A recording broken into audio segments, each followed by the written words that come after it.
코치라고 생각해 주시면 될 것 같습니다. 나는 테이블 컨텐츠는 자기소개, AI 개발자가 하는 일, 그리고 AI 개발자로 제가 공부하고 성장해온 과정에 대해 좀 적어보았습니다. 그리고 네 번째는 이제 Q&A 시간에 어, 이번에 해보니까 좀 Q&A를 많이 좀 답변을 드리면은 아무래도 도움이 많이 되겠다라는 걸 좀 느꼈어요. 그래서 Q&A를 좀 디테일하게 준비를 하셔서 좀 저에게 질문을 해주시면은 답변을 하는 시간을 가져보도록 하겠습니다.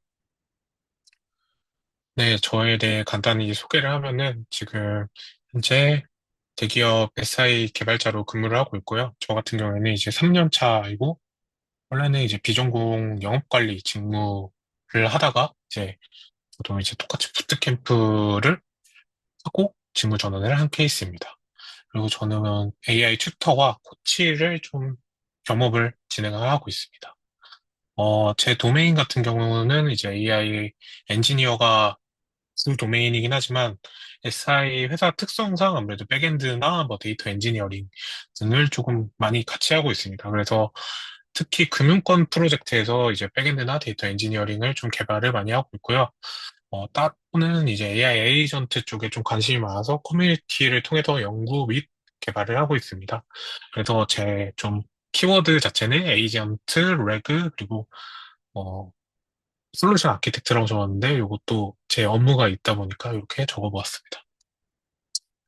좀 제 성장 과정인데요. 사실 이게 저 같은 경우에 좀 특이한 케이스라서 어릴 적부터 이제 되게 좀 궁금한 게 많았어요. 그래서 좀 해봐야 직성이 풀리다 보니까 여러 직업에 대해 좀 해보고 싶다? 그런 생각이 항상 많았고, 그래서 일단 시도를 하고 봤던 것 같습니다. 그래서 어릴 때는 프로게이머를 지망해서 프로게이머 연습생까지 실제로 했었고요. 그리고 그 후에는 뭐 음악도 해보고, 인스타그램으로 뭐 주얼리를 만들어서 판매도 해보고, 또 향수 공방을 열어서 향수 공방을 운영을 해보았습니다. 그래서 뭐 단기간에 좀 큰 돈도 벌어보고 꿈이 좀 막 사라져보는 좀 다양한 경험을 하다 보니까 어, 인생을 좀 빨리 배웠다라는 느낌을 좀 받았습니다. 그래서 특히 프로게이머 연습생 경험은 이제 10시간씩 모니터 앞에 앉아 있다 보니까 그 경험이 이제 개발자 될 때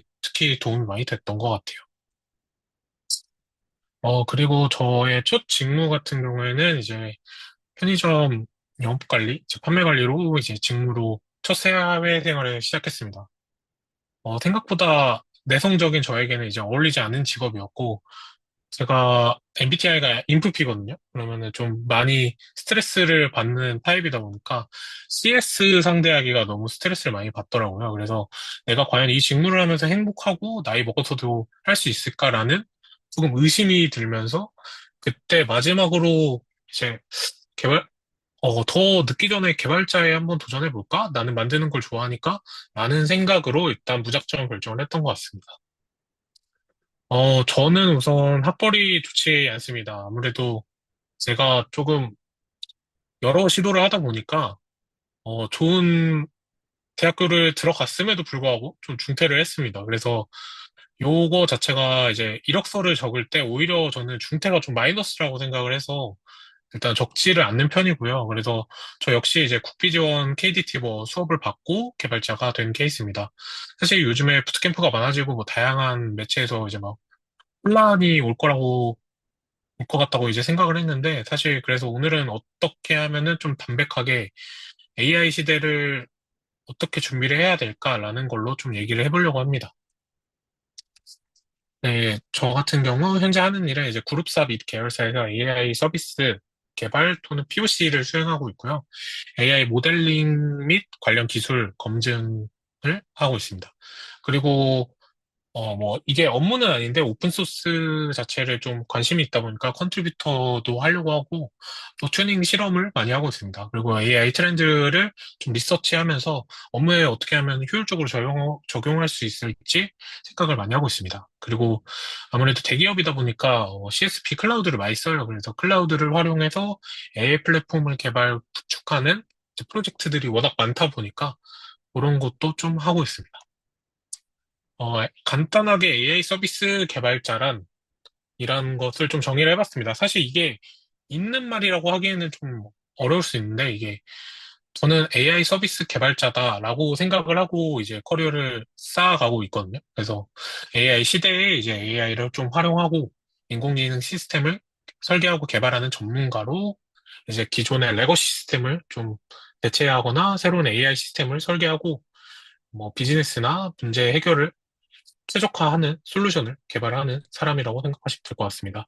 그래서 옆에 이제 사진처럼 풀스택 AI 개발자라고 생각하시면 될 것 같아요. 그래서 각 분야에 대해 깊이는 아니지만 어느 정도 지식을 보유하고 AI 관련한 서비스를 큰 틀에서 개발하는 사람 같다라고 저는 정의를 하고 있습니다. 그래서 사실 저도 일을 하면서 느끼는 게 백엔드면 백엔드, 뭐 인프라면 인프라, 어느 하나 영향이 없는 것들이 없어요. 그래서 조금 최대한 다 하려고 노력은 하고 있습니다. 쉽지는 않지만. 네, 그래서 최대한 트렌드가 요즘에는 빠른 만큼 초기에 나온 기술들을 바로 활용해보고 검증해서 회사에 적용할 수 있는지 좀 테스트를 하는 업무라고 생각하시면 될 것 같습니다. 저 같은 경우는 이제 출근 전후로 버스나 지하철에서 뉴스, 뭐, 링크드인, 페이스북 스레드, 뭐, X, 이런 거에서 이제 좀 신기술이 나온 거를 좀 확인을 많이 하려고 합니다. 그래서, 잠시만요. 좀 잘 안 보여가지고. 네. 신기술이 나온 거를 확인하려고 하고, 그리고 X나 이런 데서 그 외국인들이 이제 코드를, 어, 직접 짜가지고 이런 거 올려주면은 그 코드를 좀 확인하면서 출퇴근 시간을 보내고 있습니다. 요게 되게 사소한 루틴 같은데, 저는 이제 많이 적응이 돼가지고, 약간 중독되듯이, 쇼츠 보듯이 약간 요런 일들을 하고 있습니다. 그래서 AI 서비스 개발자의 기본적인 역량을 조금 말씀드리면은, 기본적으로 AI 머신러닝 서비스에 대한 모델이라든지 그런 걸 좀 이해하셔야 되고요.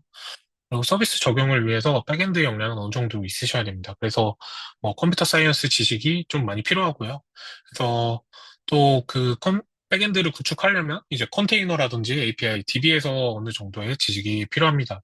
서비스 뭐 서빙을 할 수도 있고 어플리케이션을 연결해서 뭐 개발을 할 수 있다 보니까 그 정도가 필요하고 이제 필요에 따라 뭐 인프라, MLOps, 뭐 요즘에 LLMOps, 요즘에 또 에이전트 옵스라고 해서 이런 최적화하는 그런 역량도 있으면 매우 좋습니다. 그리고 이 모든 걸 이제 파이프라인을 좀 이해하고 문제 해결 능력이 좀 많이 필요한 것 같습니다. 우대사항은 저도 이거를 좀 많이 공부해야겠다, 좀 많이 느끼는 것들을 좀 적어봤습니다. 데이터 엔지니어링. 결국은 AI는 데이터가 제일 중요하거든요. 그래서 뭐 DB 마트를 구축한다든지, 카프카나 뭐 아파치 스파크 써가지고 이제 빅데이터를 처리한다든지, 뭐 이런 것들을 할 줄 알면 당연히 좋고요. AI 리서치 역량인데 이거는 뭐 AI 엔지니어라면 사실 같이 해야 되는 거라 논문 리딩이라든지 모델링 그리고 실제로 논문을 써서 억셉까지 가는 그런 경험을 할 줄 알면은 너무 좋습니다. 그리고 소순이긴 한데 이제 뭐 GPU 관련 아키텍처, 이제 GPU 노드, 뭐 분산 처리 스케줄링 클러스터링 같은 뭐 쿠다를 좀 다룰 줄 알면은 몸값이 더 비싸지더라고요. 그래서 포지션에 따른 좀 유형을 구분을 해봤습니다. 그래서 AI 엔지니어링은 전반적인 AI 서비스를 업무하는 사람, AI 리서치 같은 경우에는 AI 기술을 좀 연구하는 사람이라고 저는 표현하고 싶습니다. 그래서 현재 명확한 롤은 아니지만 그 대부분의 기업들이나 채용을 할 때 AI 리서치 엔지니어 이렇게 이제 채용을 하더라고요. 그래서 AI 서비스 개발자는 저 롤과 이제 교집합으로 가져가지만 서비스 초점에서 좀 백엔드 기술이 실제 서비스에서 어떻게 적용을 할지 노력을 많이 하는 사람들이라고 표현을 하고 싶습니다. 뭐 회사 규모와 인력에 따라 다르겠지만 딱히 NLP, CV를 가리진 않는 것 같아요. 뭐 프로젝트가 들어오면은 CV든 NLP든 일단은 문제를 정의하고 해결하려는 것은 동일하다 보니까 딱히 포지션을 가리지는 않는 것 같습니다. 요거는 사실 회사 바이 회사라서 규모에 따라 달라질 수 있을 것 같습니다. 근데 현재는 좀 LLM에 초점이 되어 있기는 한 것 같아요. 제가 이제 진짜로 최근 수행했던 AI 프로젝트 예시인데요. 어, 어떤 방에 이제 들어가면은 이제 호흡 모니터링 센서가 있고 그걸 머신러닝을 돌려서 건강 상태를 체크하고 CV를 통해서 그 사람이 이제 들어오는지 체크를 해서 몇 명이 다녀갔는지 카운팅하는 프로젝트였는데요. 요거 같은 경우에는 이제 노인정 이런 데서 어르신들 카운팅 해보려고 만들려고 실제로 POC까지 만들어 봤고요. 또 대국민 서비스에서 이제 초개인화된 LLM을 통해서 개인화 정보를 도메인 특화 파인튜닝을 해서 특정 웹 화면에 추천 또는 현재 스테이터스를 좀 뿌려주는 프로젝트를 했었습니다. 뭐 큰 프로젝트 안에서 하나의 그냥 기능이긴 한데 이런 게 일단은 좀 쉽게 러프하게 많이들 하는 것 같아요. 그리고 이제 최근에 하고 있는 프로젝트인데 VIP 고객을 CV 객체 탐지를 통해서 이제 출입을 관리하고 인원을 체크하는 프로젝트를 저는 지금 하고 있습니다. 그리고 멀티 에이전트 기반 프로젝트라고 해서 요즘에 에이전트가 워낙 대세다 보니까 어, 어디든 약간 멀티 에이전트를 좀 도입하려고 하는 것 같아요. 그래서 이런 프로젝트도 많이 하고 있고 또 최근에 끝났던 프로젝트인데 이제 데이터 사이언스들을 위해서 플랫폼 데이터 사이언스를 위한 약간 플랫폼으로 머신러닝을 위한 빅데이터를 관리하기 위한 좀 플랫폼을 구축을 했습니다. 그래서 어떻게 보면 좀 데이터 마트, 이런 뭐 스토어 이런 개념의 어, 프로젝트였거든요. 그래서 좀 백엔드가 많이 가미된 프로젝트를 했었습니다. 그래서 사실 지금 현업과 어쨌든 좀 LLM에 요즘에 토픽이 많이 쏠려 있다 보니까 온라인 하기 좋은 LLM 프로젝트들을 좀 소개해 드리려고 합니다. 그래서 2025년 같은 경우에는 뭐 에이전트, 뭐 멀티모달 시대라고 해도 무방할 정도로 다양한 곳에서 에이전트 개발과 연구가 이루어지고 있고요. 기업에서는 LLM과 인티그레이션을 하기 위해 MCP를 사용하기 위해 진짜 혈안이 되어 있습니다. 사실 제 주변 지인들도 어떻게 하면 회사에서 MCP를 빨리 도입할지 임원들이 막 엄청 뭐라고 한다고 하더라고요. 그래서 실제로 저희 회사에서는 이제 GPT 기반 업무 도우미가 있는데 그거 자체를 MCP로 이미 구현을 해놓은 상태입니다. 이게 대세 뭐 약간 그냥 유튜브에서 호들갑 하는 거 아니야 하는 것 같지만 이게 실제로 많이 쓰이고 있습니다. 네, 그리고 그뿐만 아니라 이제 에이전트 간 상호 교류를 하기 위한 이제 구글에서 발표한 A2A도 점점 좀 많이 사용할 것으로 예상이 되고 있습니다.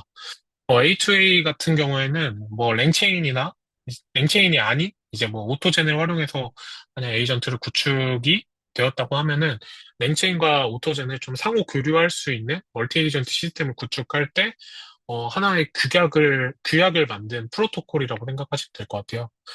그래서 뭐 다른 팀에서 만든 에이전트를 합쳐서 이제 멀티 에이전트를 구축할 때 아무래도 A2A를 활용해서 멀티 에이전트를 구축할 것 같습니다. 그래서 조금은 이게 복잡할 수 있지만 프레임워크별 에이전트를 좀 다뤄볼 줄 알면 좋을 것 같고요. 그 에이전트를 서로 상호 호환할 수 있는 에이전트를 좀 개발해보면 도움 많이 되지 않을까 싶습니다. 원래는 이제 에이전트 이전에는 보통 레그랑 파인 튜닝이랑 되게 많이 비교를 했어요. 그래서 지금 저 상단의 표를 보시면은 모듈러 레그가 거의 에이전트 시스템이라고 생각하시면 될 것 같아요. 그래서 사실 파인 튜닝 같은 경우는 현실적으로 많이 다루기가 어렵습니다. 아무래도 리서치 분들이 주로 많이 하시고요. 워낙 리소스가 많이 들다 보니까 이게 어떤 점에서 시간도 많이 들고 그 시간을 썼는데 원하는 결과가 나오지 않는 경우가 대다수입니다. 그래서 이 시간을 쓸 바에는 그냥 우리는 클로즈드 오픈 AI, 뭐 클로드 모델을 사용해서 에이전틱 단위로 좀 개발을 해서 우리 회사에 맞는 용도로 쓰자라는 움직임이 조금 더 많은 것 같아요.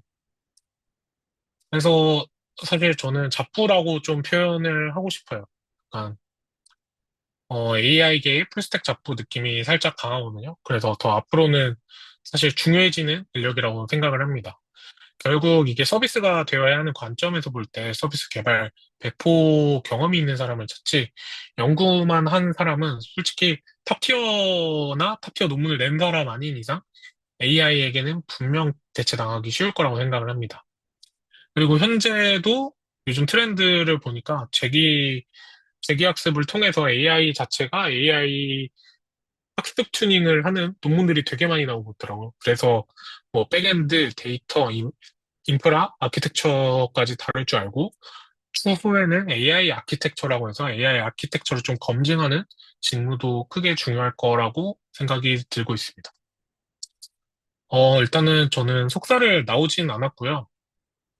뭐, 다들 AI 하면은 사실 약간 디폴트 같은 느낌이에요. 그래서 제가 어떻게 석사를 나오지 않고 조금, 어, 이 개발자의 취업을 했는지 좀 꿀팁 아닌 꿀팁을 좀 설명해 드리려고 합니다. 일단은 대학원을 고려하시는 분들, 그리고 대학원생 분들도 많으실 거예요. 그래서 다시 한번 요걸 생각해 보시는 게 중요하지 않을까 싶습니다. 과연 연구하고 싶은 게 있는가? 라는 건데요. 사실 저도 많이 고민을 했었습니다. 부족한 스펙, 실력 등, 뭐 이제 대학원을 가서 좀 보충을 하고 조금 더 나의 경쟁력을 만들어 볼까 많이 생각을 했는데요. AI 현업자, 석사, 박사 등 다양하게 커피챗을 하면서 종합해본 결과 취업을 떠나서 대학원의 본질인 이제 배움에 대해서 과연 내가 연구하고 싶은 주제가 있을까라는 질문에서 저는 정답을 찾게 되었습니다. 그리고 대부분의 선배님들이 이제 현업과 대학원의 내용은 매우 다를 거고, 일찍 취업을 해서 먼저 수많은 데이터를 활용해 보면서 모델링도 해보고, 개발을 해보면서 실력을 점차 쌓아서 커리어를 점진적으로 점프하는 게 나을 것 같다라고 피드백을 많이 받았습니다. 그래서 저는 일단 취업을 먼저 하기로 결심을 하고, 사실 규모 형태 상관없이 일단 취업을 하자라는 마인드로 취업 준비를 했던 것 같습니다. 그리고 열심히 몇 년간 죽었다 생각하고 공부를 해보자 마인드로 이제 부트캠프 수료 후 취업을 해서 지금껏 커리어를 쌓아오고 있습니다. 사실 포트폴리오 정리하는 거는 정답은 없습니다. 그래서 본인의 정리 방법을 만드시는 걸 추천을 해드립니다. 뭐 태스크별로 정리를 해놔야 그때그때 빼서 보충 보완을 할 수 있고요. 뭐 노션, 옵시디언 이런 툴은 중요하진 않은 것 같아요. 솔직히 보진 않아도 정리가 되어 있다면 유리한 점이 많습니다. CV라고 해서 이제 나중에 이직을 할 때, 뭐 경력기술서를 쓸 때나 이력서를 제출해야 할 때, 어, 되게 이렇게 틀 자체를 만들어 놓으면 그냥 컨트롤 C, 컨트롤 V라 하면은 너무 빠르기 때문에 꼭 이런 포트폴리오 정리는 그때그때 해주시면 좋을 것 같고요.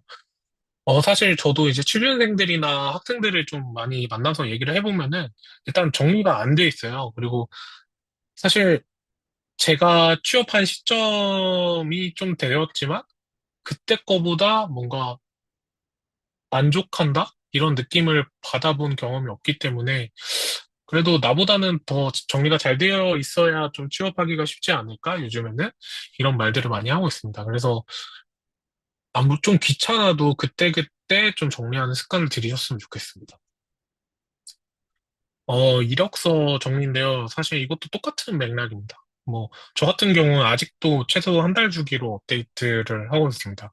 그래서 뭐, 취준생 때는 당연히 더 빨리빨리 업데이트를 해야 되지만, 이게 되게 스노우볼이 많이 굴러오는 것 중 하나라고 생각을 해요. 그래서 한 판을 만들어 두면 아까 말한 대로 그냥 사람이 잡코리아 뭐 이런 데서 바로 지원하기 이런 게 있거든요. 그래서 그냥 바로 지원을 하면 되는데, 그걸 안 만들어 놔가지고, 등록을 안 해놔가지고, 이제 남들 이력서 넣고 막 취업 준비 면접 보러 다닐 때 그것만 계속 주구장창 쓰고 있더라고요. 사실 부트캠프 때 저도 경험했던 일이라 좀 그때그때 정리를 하시는 거를 추천드립니다. 그리고 대기업 같은 경우에는 외부에서 이제 어, 이력서를 작성하기 때문에 이 한 판을 만들어 놓으면은 그 복붙을 하고 아마 뭐 자기소개서나 이 회사에서 내가 뭘 할 수 있나 이런 것만 조금 적으면 되기 때문에 시간적으로 많이 세이브가 됩니다. 그래서 사실 그 뭐 자기소개나 그 내가 이 회사에서 뭘 할 수 있는지 이런 거 자체도 그냥 미리 몇 개를 만들어 두세요. 그래서 복붙을 그때그때 좀 바꿔가면서 하면 되니까 그렇게 정리하는 걸 추천드리고 일단은 지원하기가 제일 저는 중요하다고 생각을 합니다. 일단은 두려워하지 말고 좀 넣으셨으면 좋겠습니다. 언제까지 이거 고민을 하고 막 안 넣고 있으면은 너무 매몰되는 현상이 있거든요. 그래서 되면 좋은 거고 안 되면 내가 고칠 점이 많잖아. 막 먼저 럭키키잖아 이런 마인드로 좀 넣으셨으면 좋겠습니다. 저도 보시다시피 85, 막 78, 지금 엄청 더 많이 떨어졌거든요. 그래서 조금 더 많이 넣으셨으면 좋겠습니다. 지금 사실 신입시장이 어려워지고 있는 게 현실이지만 넣지도 않고 일단 두려워하는 게 제일 바보짓인 것 같아요. 그래서 너무 걱정하지 마시고 사실 뭐 개발자가 아니어도 인문 쪽 뭐 사무직은 더 심하다고 친구들이 그러더라고요. 그래서 다 취업하기 어려운 세상인데 뭐 일단은 넣지도 않고 고민을 하지 마시고 최대한 많이 넣으셨으면 좋겠습니다. 어, 이게 결국은 넣으니까 이렇게 나중에 뭐 지금은 좀 돼가지고 이제 막 합격했다 뭐 이런 거 나오긴 하는데 당장은 합격을 못 하더라도 일단은 취업을 하고 나서도 좀 계속 넣으셨으면 좋겠습니다. 사실 저도 지금 근무를 하고 있지만 좀 한 달에 한 번씩 이제 이력서를 정리를 하고 계속 저의 좀 핏한 포지션이 보이면은 좀 넣고 있습니다. 그래서 이 시장에서 나를 정말로 원하는지 내가 정말 필요한 사람일까? 라는 생각을 좀 해보시면 좋을 것 같고 또 떨어지면은 그거에 대한 내가 부족한 게 뭘까라고 좀 자기 성찰을 할 수 있는 게 이력서 지원이라고 생각을 하거든요. 그래서 좀 많이 넣으시면 좋겠고 이제 그 떨어지면은 그거를 저는 취준생 때 사실 그 인사 담당자한테 좀 메일을 보내가지고 제가 왜 떨어졌나요? 물어본 적도 있어요. 뭐 이게 대기업이 이런 데는 사실 뭐 답장도 안 오겠지만 간혹 스타트업에서 이제 뭐 좀 뭐 석사가 아니어서 뭐 떨어진 겁니다. 이렇게 막 답변을 받은 적이 있어가지고 뭐 그런 것도 한번 자기 성찰을 위해서 한번 해보시면 좋을 것 같습니다. 논석사 강점 만들기라고 해서 사실 제가 아무래도 좀 석사 대신 저는 뭐 논문이 억셉된 것도 없고 그러다 보니까 어떻게 하면 나를 좀 가치 있는 사람으로 만들까 많이 생각을 했었는데요. 근데 사실 제가 AI에 대해 빠진 이유가 사실 컴피티션이었어요. 그래서 캐글은 저가 취업할 때도 그렇고 뭐 현재도 AI 머신러닝 분야에서 인정해주는 플랫폼입니다. 뭐 유테크 현직자들도 다양한 문제를 해결하기 위해서 컴피티션을 하고 있고 입상을 하든지 뭐 상금 헌팅을 위해서 참여하시는 분들도 되게 많습니다. 그래서 정말 찐 고수들끼리 어떻게 보면 좀 경쟁을 하고 거기서 좀 배울 수 있는 현장이다 보니까 저는 요거 많이 해보셨으면 좋겠거든요. 그리고 여기에는 실제 데이터 기반 대회이다 보니까 취준생이 사실 다뤄보기 힘든 데이터들도 많기 때문에 좀 많이 해보셨으면 좋겠습니다. 저 같은 경우에는 캑을 뭐 취업할 당시 익스퍼트 등급이었고 데이콘도 이제 상위 0.1% 등급이다, 챌린저 등급이어서, 그리고 뭐, 현재 지금 강의를 듣고 있으신 분들은 최근으로 실전을 하시는 분들이라고 생각을 하고 있습니다. 그래서 현업자의 말을 좀 듣고 귀 기울이고 질문을 하시면 좋을 것 같습니다. 사실 이런 기회가 생각보다 많지 않기 때문에, 온라인 특강을 지금 듣고 계신 분들은 최대한 이따 Q&A 시간에 좀 많이 질문을 해주시면 좋을 것 같아요. 그리고 컨퍼런스 참여인데 뭐 오늘부터 AWS 서밋 서울 25 이런 것들도 사실 한 번쯤 가보면 되게 도움이 많이 됩니다.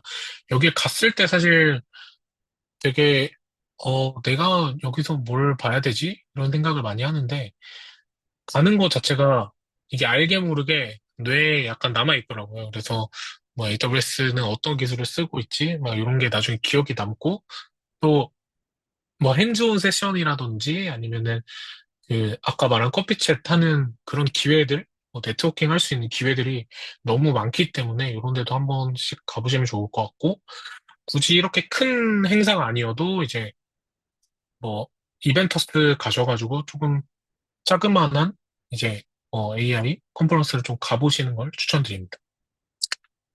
그리고 컴퓨터 사이언스 학습. 사실 AI 개발자로, 어쨌든 개발자라는 이름을 달고 있으면은 컴퓨터 사이언스는 어느 정도 하셔야 된다고 생각을 하고 있습니다. 뭐 AI 리서처라고 해서 CS 지식을 모른다면은 사실 저는 아무것도 못하는 사람에 불과하다고 생각을 하거든요. 그래서 뭐 최소한의 연구 환경을 만들기 위해 배포 학습 프로세스도 만들어야 하고 서비스 개발자라면 당연히 백엔드부터 뭐 데브옵스, MLOps 뭐 여러 가지를 고려해야 되는 게 너무 많습니다. 뭐 업계도 MSA 아키텍처 개발로 주로 하고 있기 때문에 이런 걸 좀 보시면 좋고 뭐 클라우드 네이티브 클라우드라든지 뭐 컨테이너 단위의 개발 방법론 이런 거 좀 많이 보시면 좋을 것 같습니다. 그래서 AI 리서처들 그 모델링 한 거 보면은 코드를 되게 잘 짜세요. 그런 거 보면은 사실 그분들도 컴퓨터 사이언스 지식이 되게 많으시고 정말 잘 하시는 거라서 컴퓨터 사이언스 지식은 꼭 필수인 것 같습니다. 코딩 테스트는 사실 하루에 1시간 이상은 투자를 하셔야 됩니다. 6개월이 될 수도 있고 1년의 장기간 싸움이라고 생각합니다. 만약 똑똑하신 분, 뭐 논리적인 문제를 좀 해결을 잘 하시는 분들이라면은 금방금방 따라가시지만 저 같은 경우에는 이 코딩 테스트를 너무 못해가지고 진짜 시간이 많이 오래 걸렸거든요. 근데 코딩 테스트는 그냥 꾸준함이 정답이더라고요. 그래서 본인 포트폴리오가 부족하다면은 그 꾸준함을 만들기 위해 이제 블로그나 깃허브 업로드하는 습관을 들여보시고 뭐 프로그래머스는 레벨 2, 백중 골드 이 정도는 돼야 이제 대기업 코딩 테스트는 좀 합격할 수 있는 수준이다 보니까 좀 열심히 준비하셨으면 좋겠습니다. 그리고 만약 네카라쿠베 같은 이제 뭐 대기업들은 조금 그, 그 기업이 원하는 인재상들이 있고 또 문제 유형이 따로 있습니다. 그래서 그 문제 유형을 좀 많이 풀다 보면은 합격할 확률이 많이 올라갑니다. 그래서 제 지인들도 제 골드 찍고 나서부터는 딱 그 회사 유형 문제만 엄청 풀더라고요. 그렇게 해서 실제로 많이 입사들을 하시더라고요. 그리고 AI 툴과 친해지기. 사실 뭐 생각보다 AI를 많이 씁니다. 네, 그래서 뭐 폐쇄망 이런 데 아닌 이상은 사실 뭐 커서 윈드서프 뭐 이런 거 다 쓰고요.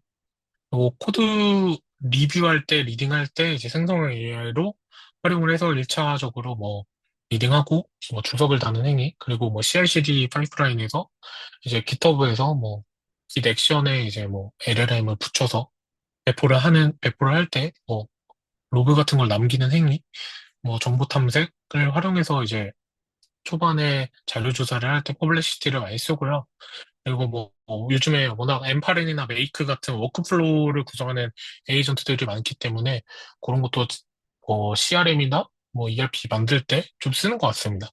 그리고 뭐 이미지 생성 이런 거는 뭐 아무래도 뭐 디자인이나 이런 데 PPT 때 많이 쓰고요. 사실 기업마다 다르겠지만 일반적으로 스타트업, 중소기업은 망을 분리하진 않을 거고 이제 그 대기업도 점차 풀리고 내부 솔루션을 만들어서 생성형 AI를 적극적으로 도입을 하고 있습니다. 이 밖에도 이제 개발자 외의 사무적인 업무, AI를 통해 디자인, 자동화 등 다양한 툴을 통해 업무, 학업 등 효율적인 생산성을 만들고 있습니다. 결국 저는 이렇게 생각합니다. 꾸준해야 되는 것 같아요. 결국 우리가 AI 시대에 밀려나지 않으려면 무언가를 계속 배우고 익혀서 나만의 밸류업을 만들지 않는다면 살아남기는 점점 더 어려워질 것 같습니다. 그리고 배우고 나를 PR할 줄 알고 반복하는 과정 속에서 좀 더 좋은 개발자로 성장하지 않을까 저도 생각을 하고 있습니다. 저도 사실 여러분들과 똑같이 취준생 또는 이직 준비생 마인드로 현재도 스터디, 프로젝트 등 다양한 것을 많이 하고 있습니다. 뭐 여기 있는 분들이 같은 이제 업계에 있는 동지가 될 수도 있고 또 경쟁자가 될 수도 있기 때문에 같이 이제 꾸준히 롱런할 수 있는 사람들이 되었으면 좋겠습니다. 네, 제 발표는 여기까지 마치겠습니다.